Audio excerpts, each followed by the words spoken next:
Hello and welcome back, everybody. Here it's Team Immunity from Australia up against Energy Pacemaker Hong Kong here. My name, of course, is Pacemaker. I'm here live from the WCG 2013 Grand Finals from Kunshan City, China. I'm, of course, joined by Papa Smithy. Papa, how you feeling? I'm feeling great, Pastry. I'm just looking at some of the early movement here. Some very aggressive wards put down by EPHK in the Immunity jungle here. And it doesn't look like Immunity had the same advanced vision as EPHK. No, just the one ward, unfortunately, just towards the entrance to their Wraith camp there. So very limited level 1 vision. And we see this a lot in the LPL. And remember, EPHK didn't do so well, but definitely have trained and played there. Well, you pick up the tricks of the trade, right? They see what WE and OMG do. They scrim against the top teams, and they learn. Absolutely. Here's just setting up for blue buff, it seems like. Venom with his favorite skin, unfortunately, the Bittersweet Lulu. I saw the grimace on your face. Yes. You guys can't see that, but I'm not the biggest fan of that skin, as we are going to start red buff here, actually, for Lee Sin. So the jungle pressure thing is going to be the big point in the early game here, as we've got Lee Sin against Vi. Now, Vi, she can get those ganks off, but they're more situational. They need a bit more setup. She needs to hit that Vault Breaker, but she does have strong lanes to gank for. You have to fancy Renekton in early levels against Shen.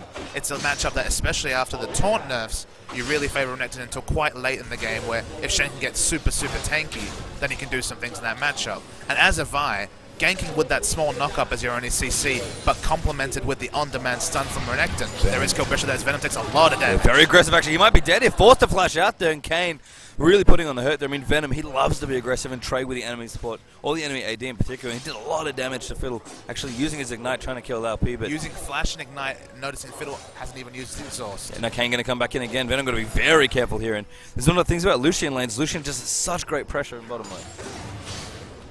And there's always a window really early to fight a Fiddlesticks, just because level 1 he's strong with the Dark Wind, level 2 much more weak. He's still level 1 right now here, but the Dark Wind bounces and just the Lucian damage. And Lucian, he's been compared to Draven in lane for good reason. His early damage, you know, his trades between his passive and his Q ability are insane. And we already mentioned Kane, a well-known Draven player, so that would definitely suit him there. So I put a stop towards the top. Seems to be having fun here in the early levels, which, as you mentioned, Papa, is definitely going to be how this is going to go. Super Resort is trading back and forth here with Supercat in the mid. Supercat actually traded really nicely at the early levels at level 1. But, you know, they're just eating some consumables, and we'll go back and forth here for a little while.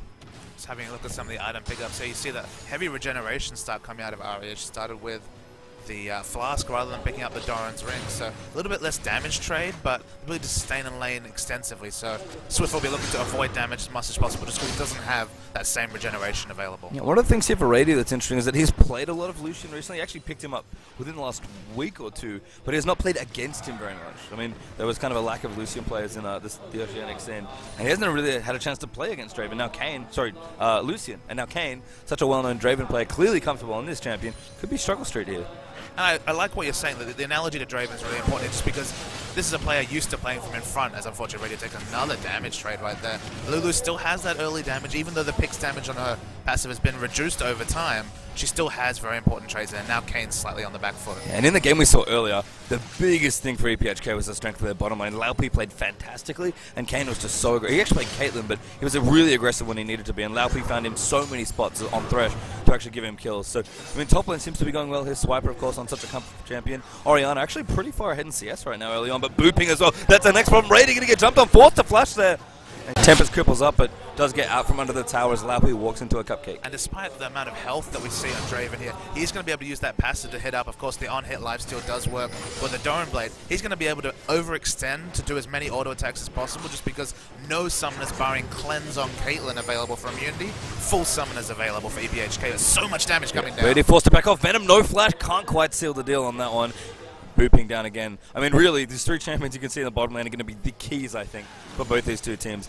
Booping played fantastically for EPHK in his last game. And, of course, everyone in Oceania knows how strong Australia's bottom lane is, but EPHK looking really good here as well. It's worth noting, Spook's level 5 already compared to Booping's 4. Booping spent a lot of time down bottom to gain an advantage. So IP going to get taunted into the top, but he's okay. Really bullying Domhox here early on. Exactly what you want to be doing as Renekton in this particular matchup. But Shen, of course, whenever he gets into some sort of trouble, I Things can go wrong very quickly once Shen gets going. So Domux, you know, he's a tank player. He's very comfortable and very familiar with this situation. He's going to play from behind. He's going to try and use his ult efficiently and not lose his turret super early. There is always the threat of the proxy coming out from Renekton just because he has so much AoE wave clear available from earlier. So Spooks trading down bottom lane. He has that level of advantage. His use of time early has actually been beneficial for Immunity just because he's used his time farming. Boopings uses time relieving pressure off the bottom lane. Whenever Vi can get to level 6 in an even game, the access to that ultimate just makes it so deadly. Yeah, I mentioned it a little earlier, but Vi, you need to really get to 6 to get going, and the best way to do that is just to pick winning or pick safe lanes, and then let Vi free farm her, and that's exactly what Lulu pretty safe, barring Venom's overextension very early in the lane. Renekton's going to have a field day up top against Shen, and Orianna, she's the prototypical safe lane. Yeah, and Swift has been doing really well here in the mid. He's up about 15 CS on that Ahri there, and again, very familiar here as Domox could be first blooded. His Swiper going very deep, and now Booping's in here, and Swiper maybe took a tower hit. He didn't want to. Dominus is activated, but he's going to go down here first blood after Booping, and I know what he's saying, Papa. He's sitting in the booth going, the jungler, they're always there. The intent was there. It was a smart dive, but got no vision whatsoever on the map. The jungle was top after being bot for so long of the laning phase. He could have been forgiven for thinking that Lee Sin would still be in the bot side jungle. Wasn't this time in first blood to EPHK. And that's potentially, I mean, interesting to see what Domox goes back and gets. I'm guessing maybe it's just a giant spell here, maybe some boots as well. It feels like it. Renekton did get a giant spell for his trouble, so we're not going to see the Doran's blades coming out, I don't think. That's true. You're going to see it again, just diving through back and forth. I mean, what happened for Swiper here, Papa? He went for the aggressive dive. It was very good juggling of position there by Shen. He used his taunt well to open up as much space as possible, and then Lee Sin was there for the cleanup. Alright, so first blood does go to EPHK there. Swiper not going to be happy with that death at the end. But the items seem pretty even. Shen, a boot's pretty much ahead, maybe an extra potion in there as well. So nothing too major. Renekton probably still going to be able to pressure here. I think he'll just definitely play aggressively up top in lane. He has a ward now, he's going to be able to play aggressively throughout the lane. And they want to draw attention top if possible, just so they can open up an advantage in the mid or bottom lane here. Via very strong lane ganker with her ultimate, with the ability to close distance with the Vault Breaker. A lot of options for Spooks here, but a lot riding on him just because he hasn't been ganking lanes. He's been farming. He's got that rush to level 6 now. He has to put it to good use. Yeah, he really does here. Orianna actually getting donated blue buff there. I just spotted that on the minimap, so that's going to be good news there for Swiffer, who's chugging along nicely here. Again, really building up a CS lead here. Down the bottom is pretty even in terms of last hits here. Lucian just so slightly ahead here, as Kane is ahead of But look Radio. at middle pastry time. That is a gargantuan lead here. 72 CS for Orianna. That is Swiffer from Immunity. 44 CS from Ahri. And that's without any jungle pressure whatsoever. Yeah, I mean, it's traditionally when Spooks and Swiffer play together, Spooks is a big proponent of ganking mid lane quite aggressively, and we may see that here on the Vi. Ahri's a little hard to pin down once she hits 6, and of course Spirit Rush is now available, but I mean, you need the crazy wombo burst between the Assault and Battery and the Command Shockwave, but that's probably not going to be enough damage at this point, you know, with Swiffer favoring a more regen-heavy cooldown reduction force build. He wants to get that Athene as much as possible. Yeah, always talk about how you need a ball carrier, and Vi's a pretty good ball carrier. Absolutely. The initiation potential on a Lucian or Ahri in the late game. Because remember, it's a fairly low threat comp coming out here from EPHK. It's only really Ahri and Lucian that are going to itemize for damage. Maybe a Trinity Force Shen late in the game. But a 2-threat comp, a bit more of a Season 2 comp, you'd have to say, against the multiple threats over here. Storm now down the bottom of Laupi in a Spooks. Going to go in there, going to try and pick up Fiddle. Assault and Battery dunks him, but Stand United on top there's going to actually let Venom die there as Kane will pick it up. Now the Q will move on to Spooks. Booping, really going deep. That takes a lot of tower damage, but not quite dead to Swiffer. Now looking to maybe try and cut off Supercat. Ult not used there either. They're just trading back and forth in the mid lane. Bottom lane looking okay there for Immunity. Spooks in the right spot here. Swiffer now going to get all in. The ultimate there beautifully there on top of himself. And Swiffer will actually pick up the kill. Maybe the Ignite. Ticking away. He will get the 1v1. Swiffer wins the 1v1 trade. He's winning the lane CS trade. He's just outskilling Supercat in the mid lane here, which is a massive compliment to pay to a player who plays in a mostly amateur scene compared to someone who has LPL experience like Supercat. Yeah, so Swiffer must be feeling good here, but unfortunately the rest of his team not having too much fun. I mean, up towards the top, Swiper staying even with Shen on CS, but obviously not happy to not have a bigger lead or get the kill that he really wanted on Shen for the first blood. And down the bottom as well, Spooks in the right place at the right time, but that did not go the way they wanted it to. It was good work by Swiper to cancel the Stand United channel there, otherwise we might have seen a second or third kill come out from the EPHK side. But you're correct, the shield was enough. It kept Fiddlesticks alive. They picked up the trade kill, and now they're 2-1 ahead. Yep, so Trinity Force actually is going to be the first item coming up out for Kane. Bloodthirster is something he certainly likes on his Draven. I think, I'm trying to remember, I believe he built Bloodthirster actually in the game that he played. He did love the Bloodthirster Draven. I mean, Draven, that was the only true option there, was the Bloodthirster. just because he had so much AD scaling. Trinity Force Lucian, that's something we see from Korea. That's something that Deft, for example, from Samsung Blue, best known Lucian player, loves, just because it gives so much tower pushing ability and sieging. As you see the culling come out here, forcing Radier out of lane. There are definitely problems down bottom lane, and Immunity, traditionally at least, have always looked towards Radier to be their carry, struggling a little bit in this Lucian lane. Yeah, I mean, he's going to start falling further and further behind in CS here, unfortunately, and Venom's been doing a good job. I thought they almost were able to get a kill down the bottom lane and pick off Fiddle, but when they can't get things going, it's tricky here, and Lucian's just such a punishing champion that will really just try and get you every time you want to go in for CS, and Caitlyn's very, very safe here. I think the other thing that worries me as well is that Caitlyn kind of is on a timer as a champion. You need to get your farm. Oh, you definitely do, but you could argue here just because they have multiple threats and they have a massive Orianna, they have a spot, the Spooks a spot, the Dragon. Yeah, he's going to be moving in for this. I think he wants to find a steal. He may be going to get it. No Lee Sin there, booping on top of that, but Spooks are going to dock on a Kane. They want to kill him. Wildgrowth going to pop up in there as well. He's taking quite a bit of damage. Now Raider's going to move in, booping, looking low, and he's going to get peeled over. Peacemaker does die to Venom actually, as Laopi Crowstorms in, completely blanks that ultimate in there.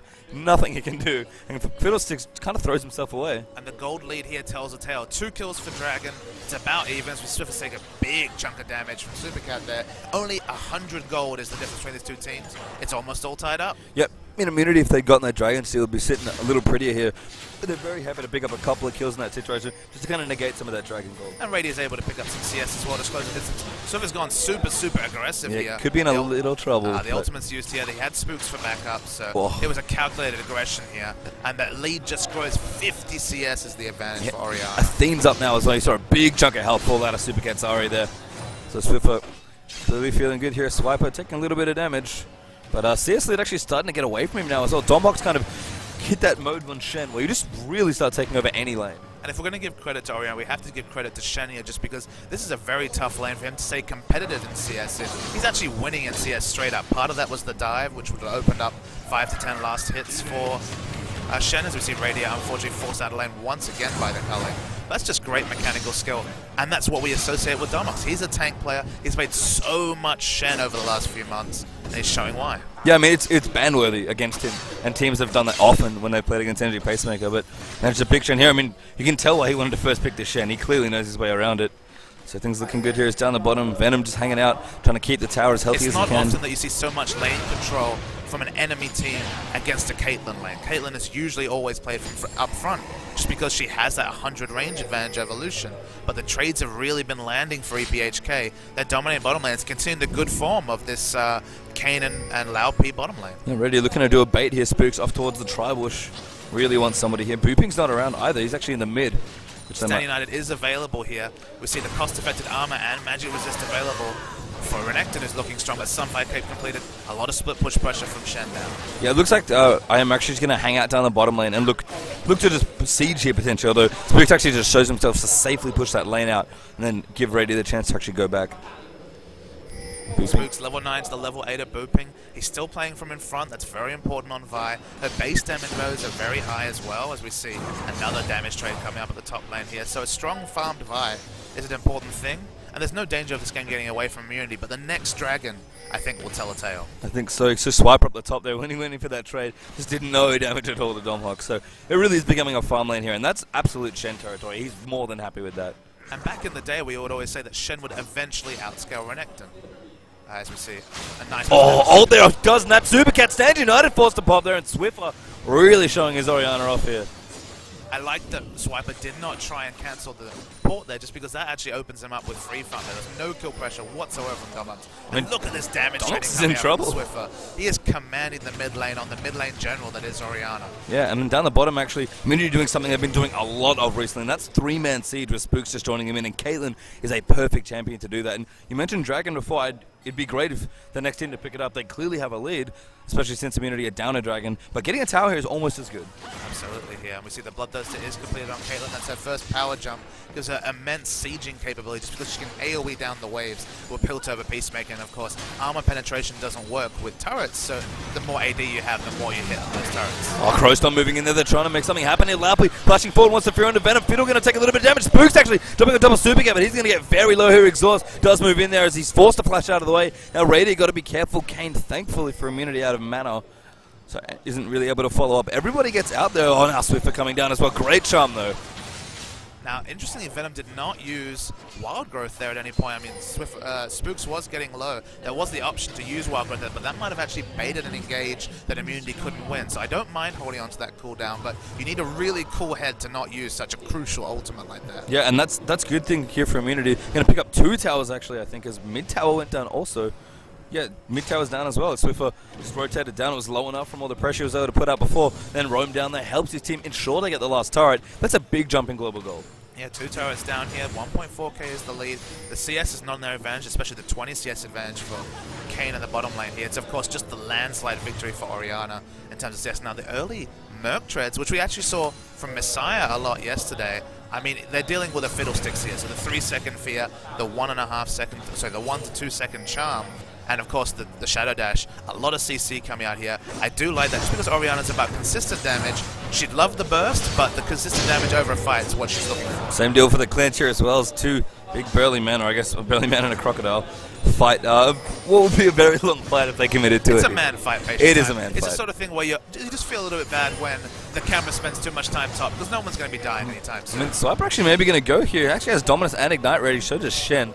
All summoners up, doesn't have his ultimate here. Swiper feels reasonably comfortable, it seems like, in this situation, but it'll take so long for either of them to kill each other. Absolutely, and my only worry for Swiper here is if he doesn't use his Fury well and watch what abilities he uses in Pout, he can actually use a trade against Shen, and that's a slippery slope once he starts to get behind a Shen in lane.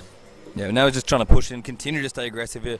Has wrestled back the CS lead, actually. He's now 10 ahead, and this is the Swiper special. He's started proxying. Oh, he's just putting so much pressure down top. No one's going to come to help. We can see 4v4 around the Dragon area here. You have to think the Dragon's spawning soon. We're going to see some action. 5 seconds till that Dragon's going to come up here, and absolutely, as you said, it's action, action, action time. Very early Oracle's coming out from booping here. It's going to hold back his build. That Aegis is going to be a lot later, which against an Orianna who's so strong is a very risky choice, but they've identified that they want to secure these global objectives right now as much as possible. I mean, you mentioned it already, as Laupu's going to crow storm with Stand United getting used in there as well, and I am just back out of that one. Swiper's actually rotating down now as well. But that's a lot of cooldowns used there. The crow storm and the Stand United used for no benefit whatsoever. Immunity coming Who's going to go in there? He's going to dock it a Laupu. Wild Growth on top in there as well. That's a kill there for Swiffer as he picks one up. Now Swiper in the back there, straight onto Kane, really trying to get the job done. Domhawks falls, so Swiper going to just be able to get out. No, not quite, as Booping is able to pick him up there, but he's very dead, it looks like, at this point. Clearland so just missing, though the slow does hit, though. Flash forward for Raider, he wants to kill, but it will go over to Swiffer. I don't know if the flash was necessary from Raider there. He won't have that defensive summoner available in the next fight, but a very nice shockwave. Gotta be careful though, Swiffer gonna get completely chunked out here. Does die there, uses his flash as well. Supercat gonna pick that one up there. Very nice hiding there from Kane as Raider now. Gonna maybe go down here. Kane's not gonna keep chasing. Could E in there. Spooks and Venom doing Dragon though, so it's nice to be able to secure that objective as Smite does go down. That'll even the Dragons up one apiece. That was the first lapse in judgment we've seen from Immunity right there. Swiffer, the rest of his team was overdoing Dragon. He was just kind of lost in no man's land in the mid lane there, just trying to put on a bit more poke damage just for the hell of it. Fell for that, and Radiant almost fell as well. Immunity, they have the gold lead, they're looking good, but they can't play too confidently. Yeah, got to be careful as well. Swiffer is such an emotional player. When he's winning, he's absolutely on top of it. Well, I mean, he'll feel really good. 80 CS, 4-1-1 on Orianna. They have ball carriers. He's all set up to carry here, but he's now made that one mistake, so he needs to hold it for the next team fight, because he's very much needed to carry this game. Yes, and he just needs to make sure he keeps focused here and keep doing good things on this Orianna. Rabadon's almost finished up now as well, so that build coming along very nicely there. Ari as well, speaking of builds, Deathfire Grasp finished up. Yeah, the Deathfire Grasp still as core on Ari as it was previous to the Ari nerfs. Now you just want to hit that charm and the DFG just for that massive damage amplification. So it's a very nice pickup for her. We see Orianna here, the Merc Treads and the Athena's on Holy have been finished for a while. Now the bits of a death cap completed. So the shields are starting to get respectable, and of course the damage is getting there too. What do you think of the last Whisper here for Raider? I'm assuming that's what the It's wave clear all the time. That's the on-demand wave clear decision here. He's basically focusing on the damage of his spells. So it's going to be the Piltover Peacemaker, the Ace in the Hole doing massive damage. He's going to be able to AoE down waves and do a lot of damage to structures, but he's going to rely on that Orianna burst in fights because his damage over time, his auto attacks, he has an item. So we've got to be very careful. There's the Crow Storm in the mid. He's going to get feared up as well. Kicked back towards there as well. Maybe going to get out actually. Kane pops the Cullen, can't quite find it. The Wolves don't get aggro, and I think he may be going down here. Swiffer very, very low. He needs his team very quickly here. Still running around now. Booking going to look for a wall jump. A great ult though. Pops two, but he does die there to Booping. Is now Spooks will get the trade kill. Revenge for his mid laner. Will manage to pick that one up. So a 1-for-1 trade there, but again, Swiffer is too far forward. The 1-for-1 is just a little thing from you there. It's something that they didn't really deserve there because the positioning. But he lived so long, he's done so well in this game. The 1-for-1, they'll take it. I mean, they will, but they just need to make sure they keep their wards up and stay focused here. I mean, Rabadon's finished up now for Orianna. Is massive at this point. Now Supercat looking to dive in onto Raider. The DFT that dodges maybe one orb, but Supercat great positioning there with Spirit Rush, able to clean that kill up. I guess from a immunity perspective, it's important they used the Stand United there. It didn't look like it was needed, so that's a 4-minute cooldown that's done. But once again, defending turrets solo against an Ahri with Deathfire Grasp, you're just asking to die. Yeah, and Swiper's still causing so much trouble up in towards the top as well. He hasn't critically got that turret yet, so he's not really ready to group. He needs to take that turret. Laupey's so low, does not go down. Actually, Venom is going to pick him up. So supports kill each other as the jungler does go down to Lucian. There's Kayn doing so much damage. That Trinity Force. Double buff Trinity Force Kayn. He's going to get that last whisper. We're definitely seeing the deft build here. And it's looking super, super strong at this point. Yep, finally, top tower goes down there. Swiper able to clean it up. So Immunity ahead in global objectives here. They're even on Dragon's Den, 3-1 up in turrets. Looks like it's going to be 3-2 very quickly here as EPHK are able to pick up another turret. The gold lead here looked a little better before, but now only about 1,000 gold for the Australians. And you like them in team fights just because they have that AoE control coming out of Orianna. They have Renekton, who's very farmed, working towards Spirit Visage now. But you can never really just put all your balls in that camp against a Shen. You need someone who can deal with the Shen and also still have a team fight presence there. So Shen is getting quite strong, and at this point, Kayn once again recreating his great form from the previous game. Last Whisper can't be too far away from here. They have to deal with a very, very farmed Lucian, and they're going to need to hit that wombo combo, the Assault and Battery, into the Shockwave to have a hope of winning these fights. Immunity have great tools to kill Lucian, so sure. EPHK have to be very careful. I mean, nobody ever wants to get violated as an AD carry, let alone Renekton plus Wild Growth plus the Orianna ball potentially on top of there as well. So they've definitely got a way to deal with this Lucian, but they have to be careful here and fight well. Charm does actually just miss there under Spooks.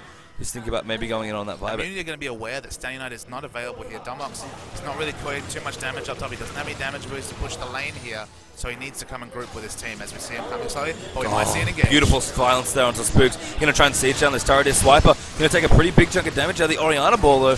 Going to do a bit of chunkage to Booping in return. So much pick potential coming out from EPHK. We saw a Fear into a Charm into a Shadow Dash. They have a lot of point and click CC coming out there, so they have to be careful here. And Domox has group now, so there is no 5v4 situation to be forced. And Immunity, they could think about a die, but they're probably not quite farmed enough. What they are doing is sieging, and they really love to siege with Caitlyn, especially. Laupey, they're going to go very deep. The Shadow Dash, Supercat on top as well as the Wild Growth gets popped as a counter initiation. Now Laupey getting dove in by Swiffer. He's going to go down. A Swiffer goes down there. Spooks as well falls to Booping. The Fiddle does go down there, but Swiper's running away. Venom in there as well. Really needs to get out from under Kayn. Booping. Beautiful flash over the top. Is going to clean out Raid here. Mechanics are so impressive, and despite the global lead, despite the early pressure, EPHK are winning these fights. They're catching out Radia, and that's an underfarmed AD carry who's using all his tools to get away from an engage and not being able to free hit, and this could be a Baron. Yeah, I mean, that was just a really nice initiation there from Laupey. Very surprising for that Fiddle. And Swiffer as well, crucially, still has his ultimate available, so just couldn't get a good position in that fight and really make the difference. And now EPHK onto Baron at this point, and there's, I don't think, much IM can do. No, there's no one to contest it. Baron Lulu, unfortunately, here. Spooks not in the area. Baron goes down at the 23-minute mark here, and EPHK, after a shaky start, they look like they're in control. Yeah, back ahead, about 1,500 gold now for the Hong Kong team. As Supercat going to work on that global lead a little more in towards the top now by taking this out. Kayn as well, also rotating in. There should be a very clean third turret. See Venom trying to chase down Domox here. Domox has his ultimate available here, so the global pressure's available. I mean, the one thing you can say here is that all the gold was on Orianna after the early game. Radia got well held in lane. Swiper was doing competitively with Shen at the top lane, of course, just building that Sunfire cape here. They were looking to Orianna to carry, and they haven't got a critical shockwave in either of the last two fights. In fact, they've been engaged upon twice, despite the fact that they have that point-and-click suppression from Assault and Battery into the Orianna combo here. They need to get their ward coverage up so that they stop getting flanked or surprisingly engaged upon by this kind of gimmicky engage from a Fiddlesticks, for example, in this case. Yeah, and try and just make fights on their own terms rather than on EPHK's terms. Yeah, I mean, the warding is a little difficult here. Remember, there was a very early Oracles from Booping, and now Laupey is carrying this one as well. I mean, Venom at this point is also picking one up. He'll pretty much have one for the rest of the game, assuming he can afford it, but we'll see. I mean, warding is crucial through all stages of the game, and I think Immunity have dropped off a little here in their ward coverage, and you're right, the fights that they've lost have basically them being caught out. You always need to be watching and thinking, where's the Fiddlesticks? And their plan A is not a viable one here. It isn't just protect the Radier here. They can't afford to do that just because Radier, he's about pushing, he's about sieging. Team fighting, not really his forte just yet. They need to buy time if they want him to do that, but then you're also buying time for Lucian to get even stronger, despite the fact that he has so many items already. Yep, Zonya's up now for Super Cat as well, so it's going to make Ari even deadlier in the backlines of immunity here. I mean, I am really just have to turtle up this Baron at this point. You don't really want to fight head on. They did pick up Dragon to their credit, which was a nice little bit of gold, so they'll keep very competitive in the gold lead here in this game. Only 2,000 or so between these two teams right now, but EPHK looking very scary and looking very decisive here in this game. And decisive play, when we did see EPHK win, surprisingly decisive play was one of their tool sets there. They did know how to play from ahead, even though they struggled to get to that position consistently in the LPL, and they're showing that here once again. Yeah, that's still anyone's game here at this point, but towers could start falling here. Immunity need to defend as much of their base as they can here. And EPHK with the Baron buff ticking away. Over half done now is Laupi. It's going to be so annoying on Fiddlesticks. Love the Orcs can clear out wards they might want to have, and of course, that Crow Storm. We saw it already. Even though it does decent damage as a support, you don't really do that much. Just distracting and CCing everybody to death is enough to cause havoc and able to let EPHK actually pick off immunity. In terms of team fights, both teams have their Aegis completed on their junglers, so that magic damage dropping a little. Big chunky Jera's booping is going to go very, very deep there. But that's probably just going to force him off the turret here. I mean, you're just going to try and wave clear as best they can here, but they're being poked down constantly by Lucian, potential Darkwind as well, and of course Super Cat's Orb of Deception, just doing a lot of work under this turret. Swooper's forced to back off here. Raider as well, likely going to have to either find somewhere to lifesteal or try and heal, and Domok's now up in the top lane. Yep, they're going to notice that immunity have completely backed off here. They're getting free in a turret here. They're actually going to take the turret lead for the first time, despite being at one point precariously close to a 3-0 turret deficiency. They're ahead in turrets, they're ahead in gold, they've got Baron. You're feeling good if you're an EPHK player. Rotating down towards the bottom as well. Going to try and take out yet another inner turret here. This tier 2 is also valuable. Super Cat, he going very deep, right on a Swiffer. They know they need to kill him, but it's a little too much. Super Cat, though, does dodge it. The Zonya's last a little too long as Laupi there picks everybody up, booping through the double kill after the Fiddlesticks Crow Storm. Venom going to go down in there as well. And just didn't quite count the Zonya stasis for that half a second more. And the Orianna ult will miss, unfortunately. Yeah, crucially, unfortunately, the Orianna ult missing onto no members whatsoever. They're against Trinity Force. Look at the damage done by Kayn there. He exploded Caitlyn. They're going to pick up an inhibitor uncontested here. And all that while Shen was being chased by Renekton. He got the shield down, he didn't get the port down, but it didn't matter. And even after the Baron, it was a very close-looking game here, but EPHK, one little fight, they're just cleaning out some turrets and a bit of a mispositioning there for immunity, gets 4 of them killed, loses himself a bottom inhibitor and another inhibitor turret, possibly even the second mid inhib in here as well. That's a lot to lose here, and all of a sudden that 2,000 gold lead looks much closer to about 6,000. Yeah, they might be respawning with home guards, but it doesn't matter. They're not in a position to defend until all their members up. Radius still a 5-second cooldown on the death timer here, and EPHK, they've taken a massive stride towards winning this game. EPHK don't even have to worry about the Baron because it's not up for a couple of minutes still. Going to take away this red buff here as well. I mean, Kane's just doing so much damage on Lucian. And we've talked about the dual threat, but one of your threats is 407 Lucian with the ultimate in sieging and skirmishing with the Trinity Force and Last Whisper completed. And then Ari's getting picks aplenty. It doesn't matter if you got so many consistent Ari nerfs if you're hitting the charms with such precision as Super Cat has been here. Yeah, Super Cat really just playing the assassin role still very nicely here. And Raider is uncharacteristically getting caught out a couple of times here by that Ari, so we'll see. He's going for a team-focused build, and he's getting caught out. So when it comes to team fights, unfortunately, he's largely irrelevant here. The Void Staff's not completed on Orianna yet, and of course, the Shockwaves, as mentioned, haven't been hitting like they need to be. Immunity just haven't got their game together. Super Cat here, maybe going to get Dove Ace, and the hole will pop there. Does a big chunk of damage there as the tier 2 turret goes down. Immunity trying to do something there with a little bit of counter push, managed to pick up a turret. Spooks off to the side, doing a Fiddlesticks impression. Maybe thinking about taking somebody out, but decides against it. And it's important for them to get another structure on the board, but realistically now they have to back off. They're going to have minions pushing into their base in the bottom lane here, and they just need to get farmed up, and they need, crucially, a Phantom Dancer or the Status Shift coming out from Caitlyn, just so she has teamfight relevant auto-attack damage. Yeah, won't take much here. Domhawk's actually potentially a target here. Venom's going to move in, the slow does come through, but going to give up on that camp. It would take so long to kill Shen, and Baron is back up in a minute or so, it seems like here. So we'll be ready to go once again here. Swiffer forced to go back here and defend. Swiper joining him now as well. Going to AoE down these minion waves, but 2 inhibitors down. And look, you can see EPHK, they know what they need to do here. Not interested in Baron, just going to rotate up towards the top and keep pushing. Well, the double advantage of pushing top is if they can take that outer turret there, the amount of Baron control they have in the 1 or 2 minutes, I mean 25 seconds till Baron control will be massive, but we might see a Spooks dive. kicked into a fear there. Wild Growth will maybe save him here. Salt and Battery is all flushed out of the way. You think he's good. He actually wants to go back in here. Oriana with the nails through. Beautiful play there from Immunity. Now Rady moving in for the damage, but Supercat's in the backlines. That could be bad news. Laufey dead there. A Swiper picks it up. Vi already dead. Caitlyn dead as well. Shen picks that one up, but Swiffer does get the counter kill there. But Kane's still alive. Crucially here, booping as well. Low but living. The culling there going to be popped as Kane walks out of the way. 3v3 left there still. Immunity would certainly win a fight if it happened again. Nice defense there, but there's still so much of their base is in ruins. It was a picture-perfect engage from Immunity. They had Swiffer with the 3 major damage items. They're things that hold. Oh, we see them going in right now. That's bad news there. Swiffer now getting eaten. His Kane will pick him up there. Shen just dives on top of his face, and Venom knows he needs to get well and truly out of the way. Just misses the Q there as a resonating strike. Can't quite reach far enough. Venom will continue play here and just poke Domox back as he retreats. But that tier 2 tower is down. Swiper forced to defend the base here. There's a lot of super creeps for this Crocodile to try and kill. I mean, they're doing good things now in Immunity, but it feels too little too late potentially. I mean, credit where credit's due when it comes to EPHK as they aggro onto the invisible Baron here. They've been using the map far better than Immunity has. Whether it was clearing the wards early, whether it was the flanking engages from Fiddlesticks, which is a strange thing to hear about, support Fiddlesticks engaging, but he's been getting the crucial fear onto key members of Immunity consistently in fights, you know, backed up with that Shen ultimate. And they've just always been around the map. We saw that nice pickoff on Swiffer there, just camping the brush near the inner turret. And EPHK, they well deserve their lead here. Second Baron taken down. Immunity still dealing with super minions in their base. It's EPHK's game to lose. It really is, and it would be a pretty devastating loss here if they did manage. I mean, 8,000 gold isn't quite the 10k we're usually used to in terms of big gold differences, but it might as well be at this point. They're not going to keep many of their turrets for much longer. And, I mean, those inhibitors might be coming back up soon.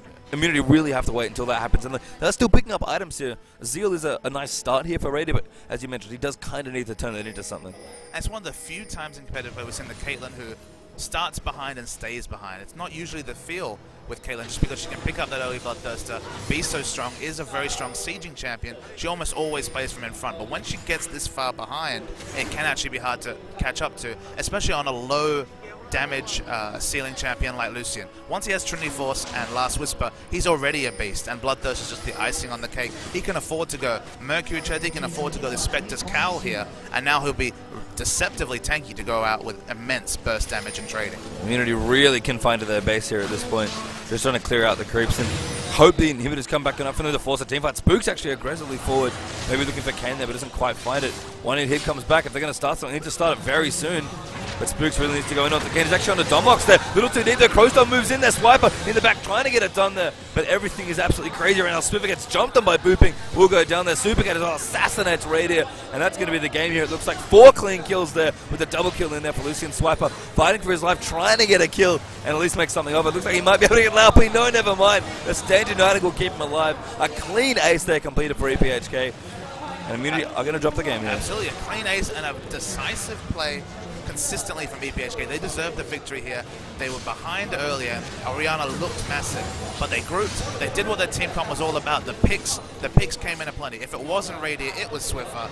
And GG well played to EPHK. Absolutely fantastic game. And as we said, EPHK, when I saw them earlier today, they looked very tight, looking really strong here still in this group. And they've been using their time since the end of the LPL summer, what, 2-3 months ago, very well as far as we can say here. They haven't fallen away. There haven't been any roster swaps, but they look damned impressive going 2-0 in their group. Yeah, and we'll see how they can do here at WCG as the representatives for Hong Kong. Immunity there, yeah, got to be a little disappointed with that loss. Looked really good there in that game. I mean, you can tell in terms of international level, yes, they do have the skill to compete, but a couple of things here and there just not quite tightening up. And the thing is, in the Oceanic scene, they're just used to outplaying everybody because they are the best team. They can be behind and that's okay because they know they can out-team fight them later on. Here on this stage, that's not going to be the case. Potential's always a dangerous word, Pastry Time. Immunity only get a few chances to fulfill that potential on the world scene, and so far, it hasn't been their day. Alright, so we'll be coming up with, I believe, another game coming up on this stream for League of Legends. No, we have Warcraft 3 in between, so we'll be back, guys. We will be back later on this stream for more League of Legends for you guys.